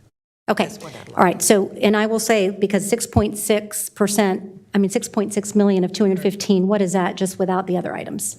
46 would be about 45%. No, no, no. Percent on 40. 6.6 million out of 215 Oh, out of million. 215, I thought you meant. But you didn't spend 250 million one year, or 210 million in 1 year We spent it in 3, but what the question was what percent are you asking to keep of the total amount. of the total amount? And so to me, it's not, That'd be it- about 3% of. Yeah. At 215 million, 1%. Almost 2. exactly. So you're at Okay. 6 at 3%. right. And so then the other items that we kept, so what we'll do is we'll add those in, and those would have been your, the front office bilingual at 1.2, and your mentors and care team at 1.2. So the total amount, those are the things we absorbed, or the things that we are continuing, because a lot of the other things were like, we spent a lot of money on resources, and we have had to find other ways, like we added those because we had those dollars, but some of those we are not continuing. So with that, 6.6 plus another 1.2 and 1.2. So 2.4, which Mm-hmm. is another, it takes you from your 3% of the total ESSER to 4% plus. To 4%? Yeah. Any final questions? I don't have a question. I just wanted to quickly clarify, because I was asked about the merit piece. And I do understand that sometimes people from the outside will try to leverage and pit teachers against teachers with the term merit. What I want to clarify is that my terminology around merit is just from the basic definition of, as a teacher, I can put up, my high qualifications to go anywhere, and I would like to get, any advances that I could, what essentially is what the state did with the master pay, is based on the merit of you have another degree. So I mean it strictly Yes. from just a broad definition.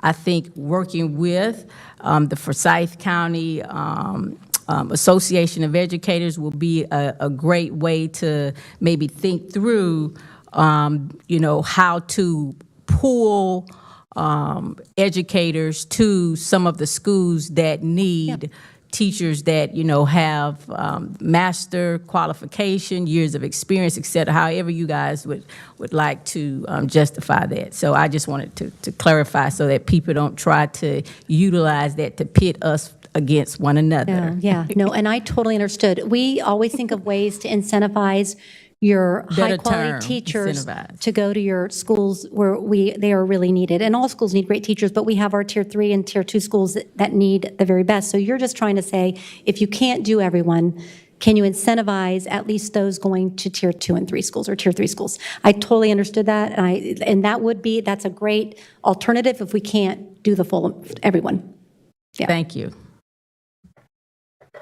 If there are no more questions, thank you very much. Good Thank you. presentation. Thank you. Good. And you all do, well, you have this today, but you should have had one too the other day. So sorry it got to you so late. We tried to get it here, I think, Tuesday morning, but we probably should have emailed you. Next year, we'll email it to you. So thank you. Good. Thank you all. Good. Courtney, got one little quick, we need to take a short break. And we'll be back, we'll do very best, about 6-7 minutes, quick one. Thank you.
thank you for your patience, Courtney.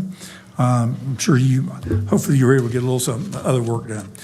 We are pleased to hear your update today on kind of where we are, and we've gotten some emails from, I got a chart yesterday. I appreciate it. I had a few questions on the chart, but yeah, the floor is yours, and we'll ask questions, and ready to go. Okay, all right. Well, good morning, Commissioners. Thank you for having me, and it will be hard to follow that very informative and interesting school board update, but I'll do my best, so.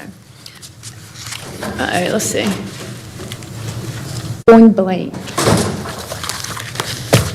I'll preface it, when we were putting this together, there is a lot going on between the Utility Commission and the county across lots of different projects. And so we have, I think Courtney's done a great job of giving everybody an update on where things are, both in terms of projects and sort of policy issues. And Problem mark. You're at the end of the PowerPoint. Oh, yeah, we got to get stuck.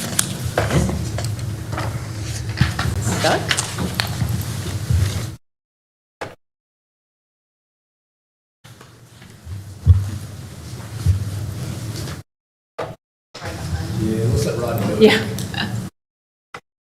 Yeah, I think you need to go to It's kind of you need to go to frozen. the PowerPoint down here and then go to the first slide because it started on the last slide. There we go. There we go.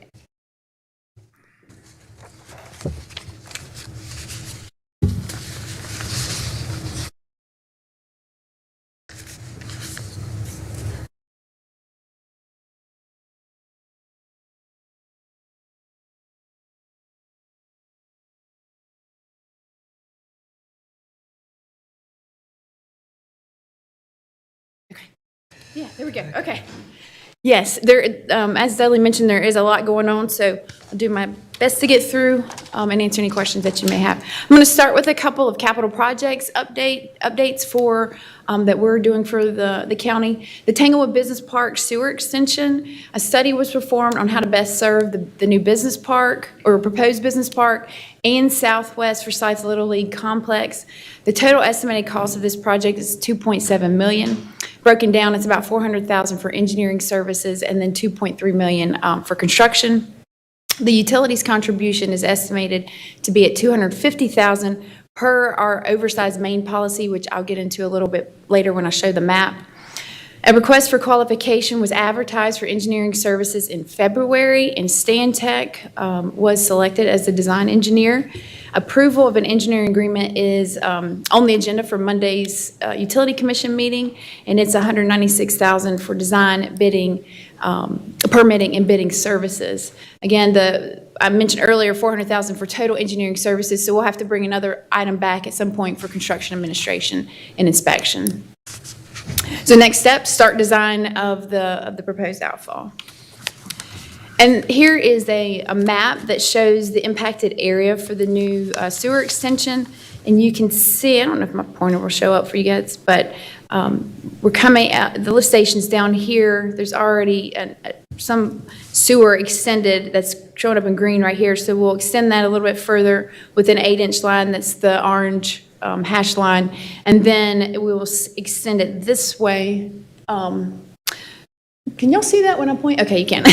We'll extend it up to serve the Little League complex, 12-inch originally, initially, and then size it down to an 8-inch. So the oversized main policy will be the Utility Commission would fund the cost between the 12-inch and the 8-inch. That's what the oversized main Courtney, policy is Topsider Homes or Poindexter or any of those other folks in that business park, are they connected to sewer now? Or do you know? I mean, I guess they I would don't be think so, served because by I that don't know line. that we have sewer. Let's see. Well, we do look like we might have some in Idols. I'd have to check on that. Okay. Really, just to make sure. But they'd be pumping into something. They need to give them a chance to go into gravity under. Yeah, if they were, yeah. Okay. Yeah. This map shows the gravity before. Yes, that is correct. That is correct. Okay, Highway 65 waterline extension, just a little bit of history on this one first. So the county applied for a community development block grant to extend water lines along Highway 65. Winston Forsyth County Utilities is going to administer the project, and ultimately, the water line would be conveyed to the city for ownership and maintenance once complete. In lieu of the CDBG, Winston-Salem received $3.1 million to fund this project with ARPA funds. It is federal funding, which does necessitate additional project requirements, and the design engineer was selected, and it's currently under design. So I don't have the best news on this one, and I know it's not going to make some of you happy, but I did have a direct and tough conversation with the design engineer for my frustrations with the slip in project schedule. Get into a little bit more of that at the end, but the construction drawings are complete, and they're currently the final drawings are being reviewed, and permitting has started. We do have to permit one stream crossing, and of course, we have easement acquisitions to get. The project is estimated to be advertised in July of 2024, and issue the notice of proceed in October of 2024, and estimated construction being complete next summer. What we're seeing across the board, and not only on this project, but for a lot of our projects, is that there is so much work going on that a lot of our engineers, the engineering community and consultants have taken on more work than they can manage. For this particular project, the firm lost 2 engineers that were working on the project, and they did not fill those voids as quickly as they should have. But we are seeing that across the board. Like I said, I had a very direct and tough conversation with the management team at Hazen. They did offer to come here and take some of the heat, but I'm here to answer any questions about this one. If you want to talk about it now or wait to the end. I'm not happy. You knew I would not be Yes. happy. My concern is losing the funding. Do you think there's any way that you're going to have this completed in time to receive the ARPA money completely? Yes, I do. And that is one, when we selected the engineer, that was part of it. They knew that it was ARPA funding. They knew there was deadlines. That's one of the requirements that we had when we went through the selection process. So again, we use this firm on other projects, and obviously if they're not delivering on this one, then that impacts, the opportunity for future projects. And they know that, and I made them aware of that. But we are pushing it as hard as we can. Do your contracts have I'm sure they don't, but have you thought about having some penalty kind of clauses for inability to perform? Because these services are not cheap. This is not cheap work. So when an engineer is accepting that responsibility, if you can't deliver, then your fees they need to be taking some of this risk along with everybody else. And I would think in all the work and the projects you got now it's kind of like a liquidated damages issue for a failure to perform, and going in, this is a requirement, and by the way, for every month late, this is what happens. Right. You're correct. We don't have anything on our engineering side. We do have it on construction projects, but I think you're right. Ultimately, engineers, a qualification-based selection process, and if their qualifications, if they haven't been performing on certain jobs, then it impacts them from getting future work. We could go with a different engineer. There's nothing that prevents us from saying you're not performing, we'll select somebody else. But at this point in the game, I don't know that would be any quicker, since the drawings are pretty much completed. But I understand exactly, and definitely will look into if that's an option for future projects. I will say that we are evaluating alternative delivery projects where we would do design build or CMAR or some other, and I'll talk a little bit more about that when I get to the Wahlberg lift station project, but it is an issue across the board that we're seeing. Well, you might tell them if they want to take some of the heat, maybe they need to have a meeting with that neighborhood and explain to those folks why for years and years they have not had water, or either they're sharing wells that are going dry. And we have promised these people we would help them because they've never had the funds to hook up the water. So if they want to take some of the heat, I'd be happy for them to come and join a meeting with these folks. Yes, I think that's probably a good idea to do that. One question related to it. Because it's just one of your bullet line here's, because it is this kind of funding, does that make you have to do additional things that you wouldn't have to do if you were doing it under a normal process? Yes, you do. With federal funds, there are additional requirements than if it was just our utility money that we have to meet with those type of fundings. That is correct. So, Like Buy American, there's different processes that we have to go. There's a different permitting steps that you have to take. So, But they're getting paid for that. yes, absolutely. All that They're getting paid to do those right. additional requirements. And all that was outlined up front. I mean, we knew from the beginning that this was going to be funded this way. but because it is these type of funds, it's just additional things that they require to be done, but under the normal process, the commission could do a project and you just don't have to go through and jump through these extra loops. Right. And we have to take that into consideration when we're looking for funding. Obviously, if it's a loan with a low interest rate, you might want to look about, well, does that interest rate offset those additional requirements? But in this case, since it's a grant, it's kind of, it's worth, going through those additional steps. Okay. Mr. Chairman, if I may, to expand upon a point you made about liquidated damages. May not be the right term, penalty. Go No, ahead. you did. Yeah, we don't say penalties, it's liquidated damages, but you did use the correct term. I would just say that these are especially important in this case because if it goes beyond 2026, we will have to repay the money. And I know the date currently is 2025, but it has slipped a number of times. And so that's something that we really need to focus on, stout liquidated damages. And absolutely, the construction contract will have those, yes. Thank you, Gordon. The next project is the Tanglewood Force Main relocation. So the existing sewer force main leaving the Tanglewood lift station has deteriorated and needs to be replaced. We evaluated 5 routes based on cost, length, and risk, environmental impacts, and property owner impacts as well.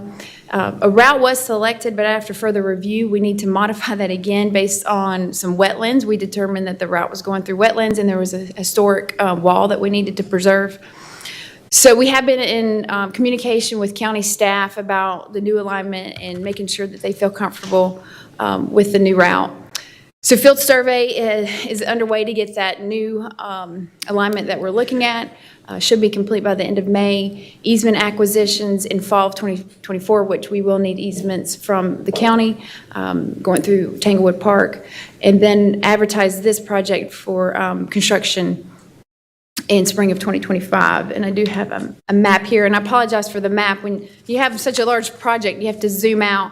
But the Tanglewood lift station is here in Tanglewood Park, and so we would be taking it up Tanglewood Park Road, I think that's what it's called, and then coming down along Mallard Trail to Idols, following it all the way up Idols to Hampton Road, where it would go back into the existing sewer system. Show them where that line is roughly now coming. It goes through Clemens West. I don't know exactly, but this is Clemens West right up through here, so it cuts through like this way. And the reason we're not following back the existing alignment is there is some corrosive soils in that area. Obviously, a lot of impact to a lot of customers that way, since that's a very dense neighborhood.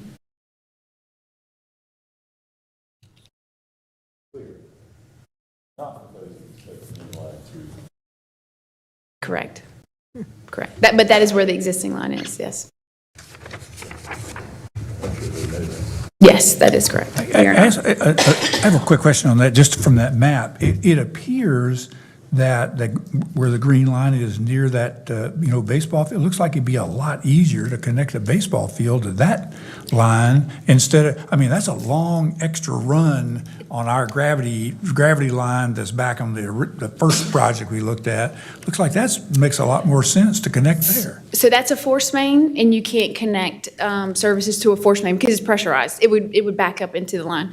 Go back to that other chart real quickly, because really that Tanglewood Park project that was funded with some state money. Oh, this one? Yeah. Okay. Yeah, That one. That's got a long run to get to the baseball. Yeah, but basically it serves every bit of, the purpose of that gravity line is to pick up the service lines from all that, as Tanglewood Business Park develops, you're basically putting the infrastructure in to serve Tanglewood Business Park when we, in some negotiations early on around access to the park, there is a board, we told Southwest Little League that we would, I remember that. Yeah, that septic tank is failing pretty badly, and so this project fixes Southwest Forsyth Little League, also provides gravity access to that Dillon Industrial Park, and is the future service lateral for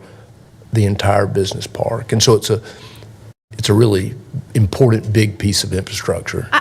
I think that was a good observation. The only difference is it's a force main coming from a lift station, so the pumps are pumping that flow back to a gravity line, and so it's pressurized, and you can't connect to it. They wouldn't be able to connect to that. You'd have to put a wet well in. Well, basically, you have to. Somewhere. Yeah, you have to connect to a gravity line. Yeah. Mm-hmm. Thanks. Okay, so next project is the Southeast Forsyth new sewer lift station.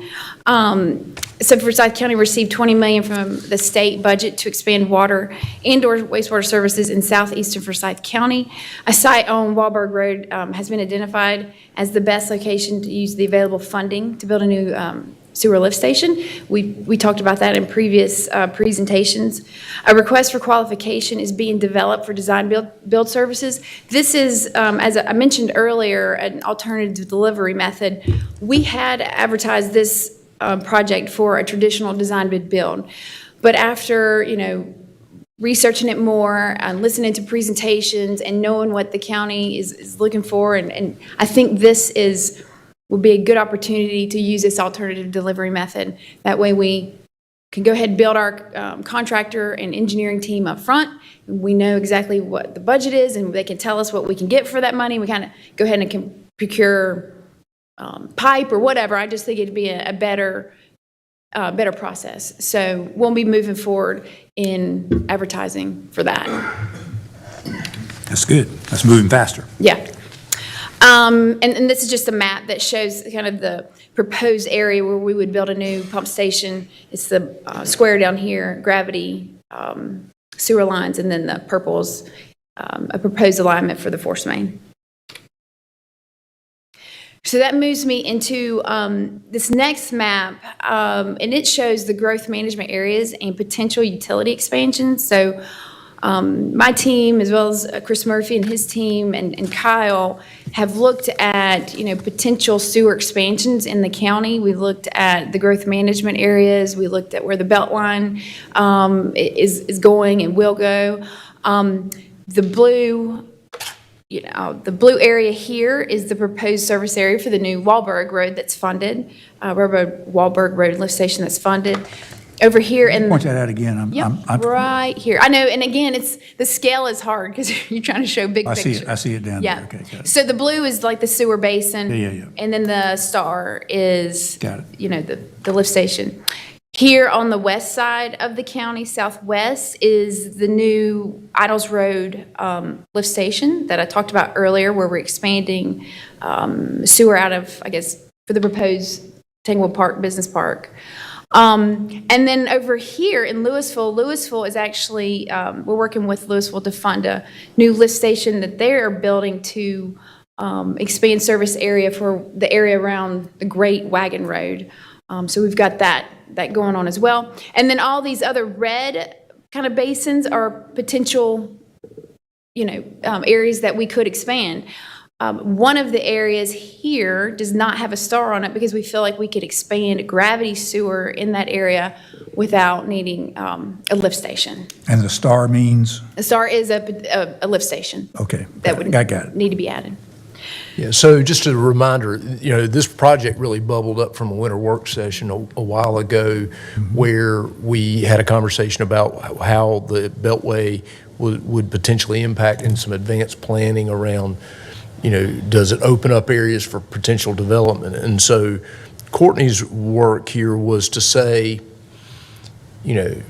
what is the low spot how do you identify a sewer shed where the low spot you could put gravity lines in and it would, if you were in a perfect planning world and you said this will develop out, this is where you would put that infrastructure. And it actually tied into the work that Chris is doing around the comp plan update that's going on. And so, the important policy discussion for this board and for the city board and Louisville and everybody else is, okay, here's a roadmap. If you build it, they'll come. Do we promote growth? And so it's really part of a pretty important future discussion. But I appreciate this work because this had to be done to say what's logical around expansions, and then the hard question about do these areas need to grow? Is this part of what Chris talks about when he goes out and gets community input around how growth would occur and so on and so forth? So, Yeah, it's a good planning document for us and maybe even to ask for potential funding in the future. So. Yeah, and it seemed, I really appreciate that work, and it seems like prioritization of those, you've got 6 circled areas there, kind of which ones would be like 1, 2, 3, 4, 5. Obviously, the gravity drain, 1. Yeah, that was. And probably on the south, on the northeast side, probably those next 3, and the waiting for the bypass over there, that's 20 years away. That one can sit probably and wait. But those others probably are very worthwhile, and beginning to get some kind of wild kind of, not straight line, but some line, got kind of a rough estimate of what you're talking about in today's dollars and inflate it by a huge amount, so that, the opportunity to make requests for more expansion will close, in my opinion. It's going to close. And we ought at least get on the list. Yes. And be making that. And if those are priorities and some timelines and so forth, that would important, because your presentation so far has indicated how long this takes. Yes. This is a long process. It is a long process. So the sooner we start trying to line up, if there, to the extent state money is available, we need to be doing, I think, everything we can, and that's a good way to start. And I know that, I know Kyle Haney's worked on a project to look not just at this, but kind of a overall, it just ties right into it. It ties right into the project. He's got some bid specs on more economic development kind of review consulting work. And then we've got this issue that I assume you're going to also talk about in the King issue. That's another piece of this puzzle here. Well, that certainly is, but I don't have it. I can answer any questions regarding that. I don't have it on my slides, but. Mr. Chairman, we do, but the one thing I do want to say is I think that, again, a lot of our stuff does dovetail together, and when we get to our presentation, we will talk about priorities as part of the future growth management area plan for Forward 2045 and talk about King. Okay, great. Thanks. Okay. If I may, Mr. Chair. Please. I'd like to clarify from the standpoint of the City County Utilities planning staff. Has the staff yet proposed lift stations for any of the 6 up around the top side, basically, yet? No, that the funding for that has not been included in any capital plan that we have. And maybe even further, it's actually a departure from utility commission sort of practice around around, really around serving outside the basin Right. is a big, so this is a huge policy question to the Utility Commission because it would serve outside the basin, and it gets into what they haven't done, which is really promote development from the Utility Commission perspective. It's always been dependent upon developers. Right. Or state money or some municipal action to do that. And so it's a really interesting time with respect to that. So, Yeah. And I know that Chris is going to get more into this, but I just want to confirm something that I was intrigued to learn. I was first asked about the proposed King expansion, basically, which would end up kind of hopping over Tobaccoville into an area that for which King has no annexation authority. And when I ask you about what was going on there from a city county, no one had informed the city county utilities Right. department about that Right. ongoing request. So it was, That is correct. Yes, that's correct. all right, thank you. Good. Ready? Okay. Good. Okay, so policy regarding private water and sewer systems. I did send a memo to Dudley, and I'm assuming that it got shared. And this was a follow-up to a meeting that we had back in March with representatives from the county, the city, and the Utility Commission. Just talk about a number of things, and this was one of the issues that was brought up. But we're seeing an increase in development, obviously, as we've talked about, outside of our service area due to the lack of available sewer. And several of the new developments require sanitary sewer lift stations. In the past, our policy, the utilities policy, has been not to accept new lift stations, really to make sure that we keep a manageable number of lift stations that we can manage. We have 45 total right now that we have to maintenance and own. Therefore, developers are building private systems. So they're basically building the lift station that they need, and ultimately the collection system, so the sewer piping associated with that subdivision, and they're making it private. What I'm understanding is that there's been increased complaints to the elected officials from customers because the utility costs are going up. So basically, these subdivisions have their own little private utility. So their HOAs are paying for the cost to hire operator and responsible charge and maintain that system. And then they also are paying a sewer fee to the Utility Commission or to utilities because they are a customer of ours. They connect to us and we treat their sewer. Yeah, I'm sorry to interrupt. Yeah. But the billing question I have on that is that, do you treat that, you're not sending the bill to the individual homeowners, you're sending the bill to the sewer, to the manager. To the HOA. The management company. Right, or to the management HOA. company. And then is the rate that they pay based on a volume of effluent that leaves? Or what is it based on? So in most cases, it's based on, we serve water in that area. So most of it, we charge them on water consumption because, all that water is coming back to us through the sewer system. So they're charging the fee, or we're charging them a fee of what we treat based on their water consumption. So a subdivision that has long time been connected to the sewer system, basically the customers are paying the same thing?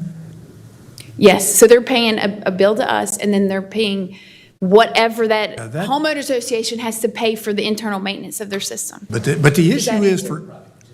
To the private utility, whoever, could be Aqua, or could be, there's different. But what I'm trying to get at is more, it seems to me that in the private utility, they've accepted the risk and the management of whatever to work for the homeowners association and do that. Whereas you have, as a utility commission, you have no risk on maintaining that lift station, nor the lines that run it, and you didn't put them in to start with. Correct. So your recovery on investment, you have no investment there.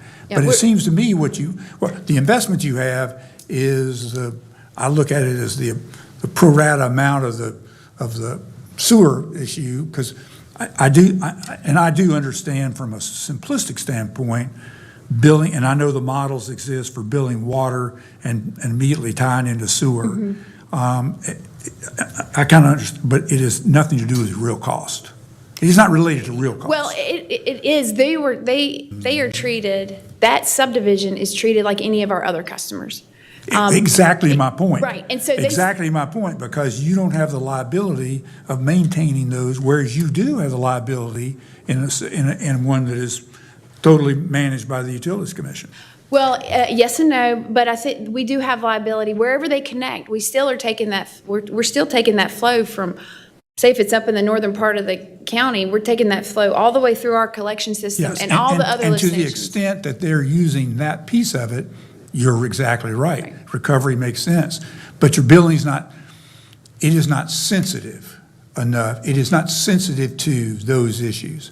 Because from the developer standpoint, they're going to sell the houses cheaper if they have cheaper sewer. So for example, a homeowner that buys it pays less because they're not buying the fancy sewer, but they're paying more in the long run to take care of it.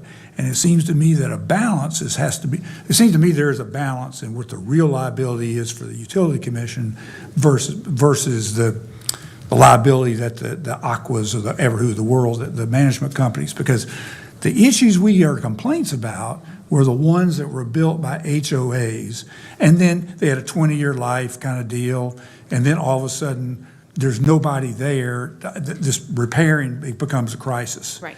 Whereas one of these big companies that are actually, I'm assuming they're in it for the long haul, and that they would be, this is going to be, they're accepting, they're charging sufficient amounts to replace their infrastructure. Right. So that's a little different than the old subdivisions that are now turning 25 and 30 years old and are having failures and homeowners holding bags that they don't know anything about. It just seems to me what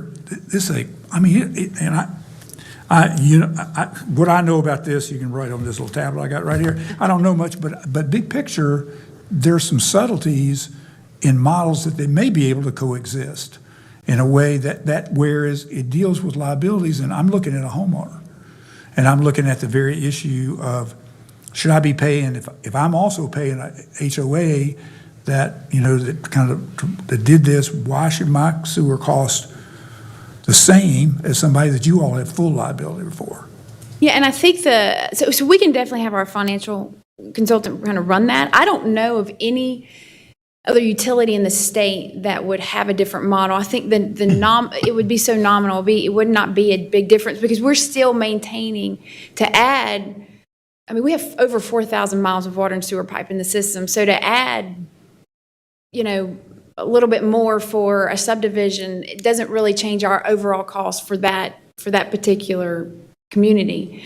Yeah, Don, think of it, the issue with pulling a private utility in to serve a 200-unit subdivision is that private utility has to capture the entire cost of those 200 customers within that.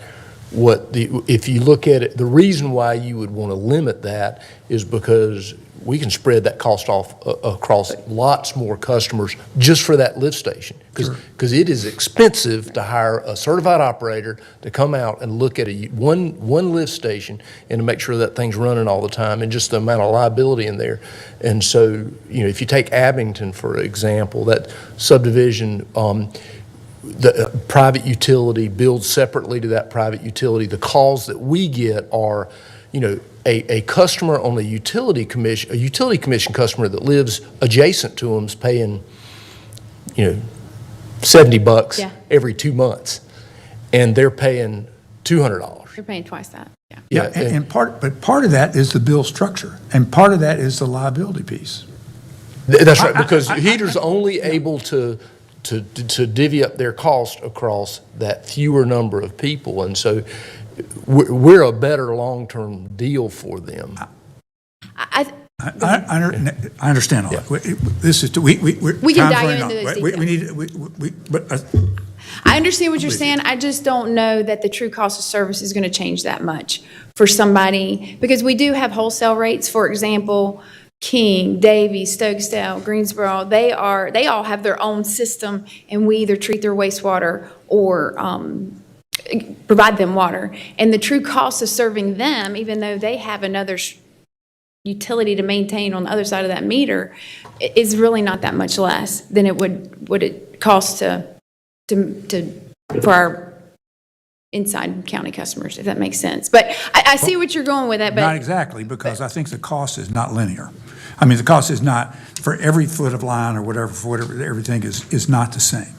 And it is an infrastructure piece, and there are times that you got to ratchet it up, and you have to have capacity. I mean, there are a number of variables, but those variables are not a linear charge. I mean, kind of. If I may, Mr. Chair, we're sorry. I hear where you're going, but I think that there are a couple things that doesn't take fully into account. I think it would be a misguided incentive for us to offer the water sewer services to that subdivision that's, has been built outside our natural service area and is relying on a privately installed and maintained lift station. We don't want to give them a price break and incentivize building outside the gravity flow area with that. It's basically sort of bad planning from an environmental standpoint.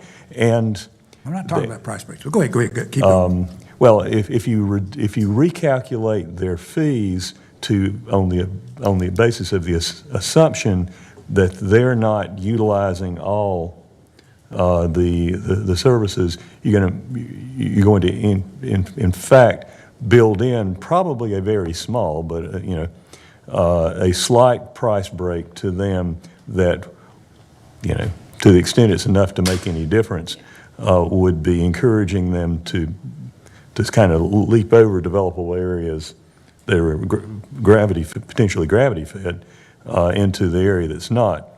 And I do understand that point. That's an excellent point. And the other thing is that statewide, and I remember this from my time serving on the Environmental Management Commission as chair of the Water Quality Committee, these small private lift stations are notorious for having a higher failure rate. Yes. And it's kind of a natural outgrowth of the fact that, in sizing and locating designing the lift station, it's purely on a cost profit basis, as opposed to, when you've got a public entity like our City County Utilities Commission, it's looking at the longer term and the bigger picture. And so you're more likely to get a system that is at higher risk of failure, like the case that we were dealing with just last year, where the lift station was in the floodplain. It was designed to fail almost, not intentionally, but foreseeably. And we're more likely to get that kind of problem with these private lift stations. So we don't really want to encourage them. We have to deal with them, right, but we don't want to encourage them. I got you. Yeah. Okay. But thank you for that, and we'll follow up a little bit more. But Courtney, the bottom line is, right now, we do not have a policy addressing this. Yeah, so right now, if a new lift station is required to serve a new development, we're saying you need to make it private. And we've researched what other utilities are doing, and I think we might be the anomaly on that. Greensboro and Raleigh, they require any new lift station, they do not allow a private lift station to connect to their system unless it's built to their standard and conveyed for any subdivision, so residential property. They allow it for a single-use property, so like a hotel or... I understand that, but I'm saying we do not have the policy right now. Correct. Our standards, I looked at the standards chart, which I thank you for providing that, because I've asked that, and I really appreciate that. But I sent you a follow-up literally last night email that really gets at the issue of, because all of the other comparable ones in the chart allow PVC with no qualifications. Now, my guess is there are some qualifications, but they weren't listed in your chart. Yes. We allow it with a particular qualification, I guess, force mains, small force mains. But that was my question to you, is that in their PVC allowances, what kind of qualifications do they have? Because if they're allowing PVC, for example, in Charlotte, which they appear to be, then you can make it, then some of our people probably wouldn't be complaining about it. Right. And I know that this kind of gets back to Commissioner Bessie's point, big picture, kind of, of the infrastructure and whatever, and when you take it down to a microcosm, of the little guy, it's, it ends up, well, it's okay for the big picture people, it's not so okay for those that are developing. Right. So you're all we're just trying, I think we're trying to get apples to apples, and I still don't think that the chart that you sent us, if that's apple to apples, it has PVC in every single other one except us. So The qualification. I did get your email, and I did respond, but you may have not seen it I have yet. not. I actually checked to see if I had, and I didn't see it. Well, I didn't. Did you? Okay. I mean, Maybe it didn't literally, go I checked through, it but at hopefully. in our break. Oh. Yeah. Okay, So that's did how- anybody else get it? I sent Well, it I last just didn't night, see maybe it didn't go And through. maybe I didn't get far enough down. I didn't spend a lot, We, I was walking.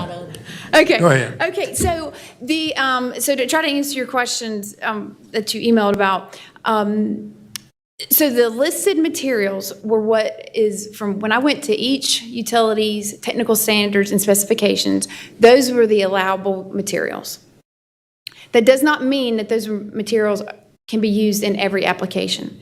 So for example, Charlotte listed several, but I can tell you that PVC would not be allowed in high pressure areas. For water lines, they would not be allowed for deep installations where it's really deep. A lot of times they're not. I spoke to my counterpart in Davie County this morning. They allow PVC and ductile. They don't allow PVC under sidewalks. They don't allow it in floodplains. They don't allow it under pavement. So there are still a lot of restrictions, even though that may be an allowable. And that's what I wanted to know, what they were. Yeah, and so I didn't read through all of Charlotte Water's manual. I can dive into that to see, when each of those materials are allowed. But ductile is a superior product, especially on the water side, because water lines are pressurized.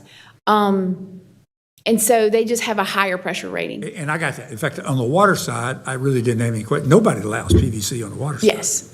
And so on the But it was on the sewer side. on the sewer side, and that's it was correct. Very different. And I did mention this to Dudley. We are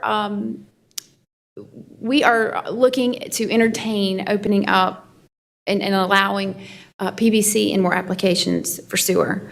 So that is something that our staff is talking through, and I think potentially a very good chance that we will be adding that as a acceptable, allowable material on the sewer side. Mr. Chairman, could I ask a couple questions? Please. Courtney, since you brought up, it might not have been a good idea, but I won't spend much time on it. Your plastic pipe, Yes. that thick plastic pipe, just get ready for it because you're going to be around long enough that it's coming. Yeah. Yeah. Because I read a lot of stuff about it, and there may be some certain situations where they won't use it because of the higher strength of the metal type pipe now, but there's going to be more widespread use of that type. When you say plastic pipe, it's not just a little thin stuff. They It's make stuff it that's about a half-inch thick. Yeah. So get ready and remember me whenever that comes along. I think we're getting close, and that's one thing that wasn't captured in the memo. But just as recent as yesterday, we have scheduled a meet. Well, we first want to reach out to our field staff. So the crews that are actually in the field that are installing this pipe and working with this pipe, we wanted to make sure that they felt comfortable if we did expand our material to include plastic, and they are open to it. So we have scheduled a meeting to look at our specifications and add that actually on the sewer side. So I think we're getting close. Technology for plastic pipe has come a long way, and so we need to be mindful of that. To this slide that you have up now, is there more detailed work that needs to be done on it, or is most of it done? The reason I asked that question, because we're not going to get this, if needs some more work done on it, then we're not going to get that fixed today. Yeah. You're right. And so what I guess kind of next steps are that we are recommending that we do put a policy in place that says for any new single-family development, you cannot connect a private system to us. And so that is in line with a lot of our peers. Ultimately, the county commissioners and the city council have delegated authority to set policies to the utility commission. So ultimately, they would be the one that adopts a policy, but we are asking for each of those boards' support of the policy. I do have a meeting next week, I believe it is, with the development community. It's the next development quarterly forum. Thank you. And so it's on the agenda to discuss. And so we do want to have a collaborative conversation with them and let them know, kind of where our head's at and get any comments that they have. If they hear that maybe we're going to allow PVC, maybe they won't they'll be happy. But I do want to mention that my last bullet point here says developers are currently building to our standards all the time. And so really the only time, and they're conveying it to us for new subdivisions, we add about 10 miles of water and sewer miles every year. So there's a lot added to our system every year. The only problematic thing that we've had in the past is when a lift station's been involved, and that's what's kind of triggered the issue. And if we open that up where we're going to take those on, then I think the issue would go away. So any other? This is helpful. I appreciate all your work on it, and I appreciate we're working on it. We're continuing to work on it because all of us. We've had a tendency to sometimes kick that can down another. We'll come back and talk about that in another 6 months. Right. So I appreciate you sticking with it. Good. Yep. And my last slide, and this is kind of off topic from everything else, but I did just want to point out that even though I present a lot of capital projects to this group on a regular basis, I do want to say we have a lot that goes on the utility. As I mentioned, we maintain over 4,000 miles of water and sewer pipes, so our crews are always constantly out in the public and dealing with main breaks. We did have a water issue recently in the Buena Vista area that you may or may not heard about, but two valves on a 16-inch water transmission main were leaking that we had to fix. And a 16-inch main is really a large main that gets water from the plants to the pump stations, and then the smaller lines come off of that to serve your homes and businesses. So isolating that line was a huge challenge. We did have several customers that experienced low water pressure, while we were trying to get that fixed. But repairs have been made, and that should say, and water has been restored, so not, and work has been restored, so that's a typo. But I also wanted to show you this picture because right here is a picture of a ductile iron pipe, and that pipe was installed in the 1950s, so it's 70 plus years old, and that pipe looks good, okay? So that's one reason why we like that material. And I will say the failure was actually on the valve, so it was a mechanical failure, not actually on the pipe. So anyway, just a little plug, I guess, for the material that we specify. That's my last one. Any questions for me? Got it. Any other questions? Just a comment. At first blush, I think the idea of moving to requiring that the lift stations be built to standard and then transferred to the city-county system is a good one. I think it would result certainly in better, more reliable service to those subdivisions in the long run, and probably at reduced cost. Thank you. Thank you very much, Thank you. Courtney. Appreciate your patience waiting today, too. Yeah, it's great. Thank you. I would suggest that we start at 2 with we'll begin with you, Chris. Mr. Chairman, I think Chris's comments are pretty limited, right? Nothing's limited. Okay. I stand corrected. An update on Forward 2045, so Amy has about 15 slides on Okay. what we've done on All right. 2 o'clock sounds good. That's great. Well, we will adjourn until 2. Thank you.